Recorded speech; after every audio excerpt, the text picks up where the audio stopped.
In a few minutes, you'll hear our readers read from the Gospel of Luke, and you'll hear these words, "You are witnesses of these things." And so I think it was about 6 years ago that I got a bird feeder for Sean for his birthday. And as these things sometimes go, it's kind of turned into my obsession.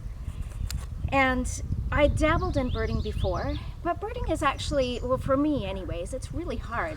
Like, who knew there were so many little brown birds? And I really wasn't aware of how different an immature bird could look from a mature bird, and even how much the birds that stay with us throughout the year change in appearance in our different seasons. And actually, I've become quite fond of this meme that we'll put up on the screen. But over time, it's getting more exciting. So you start to notice different flight patterns, different locations, and different behaviors of birds that help you identify birds that look quite a bit similar to each other. And the other day, for example, I saw a little yellow bird that I just assumed at first was a goldfinch. But then it started acting a little bit differently, and I took out my binoculars, and I got my first lifer, my first yellow warbler that I'd ever seen in my life. And so that was pretty exciting.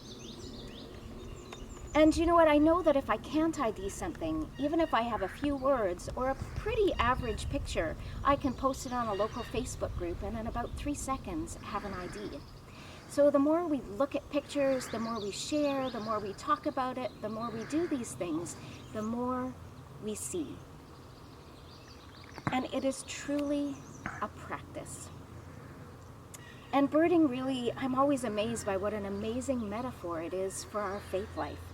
It's all about noticing, it's about slowing down, it's about being willing to be surprised and amazed, and then of course, telling about it. And you know, we're here at Short Hills Provincial Park, not too far from all wineries and downtown St. Catharines.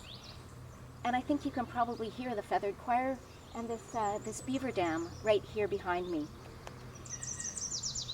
And so we are really called in our faith life to practice seeing the hallowed and the holy in the ordinary things around us. Sometimes this is sitting at the bedside.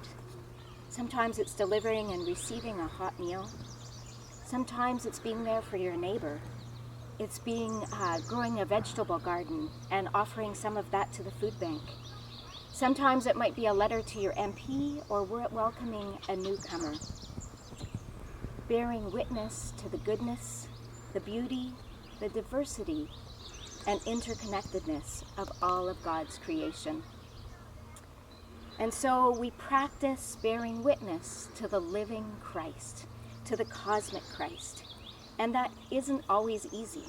It takes practice, it takes community, it takes sharing our shared stories, and yes, sometimes it even takes binoculars. Let us pray. Oh God, we thank you for the miracle of life. May we be it, may we reflect it, and may we receive it. Amen.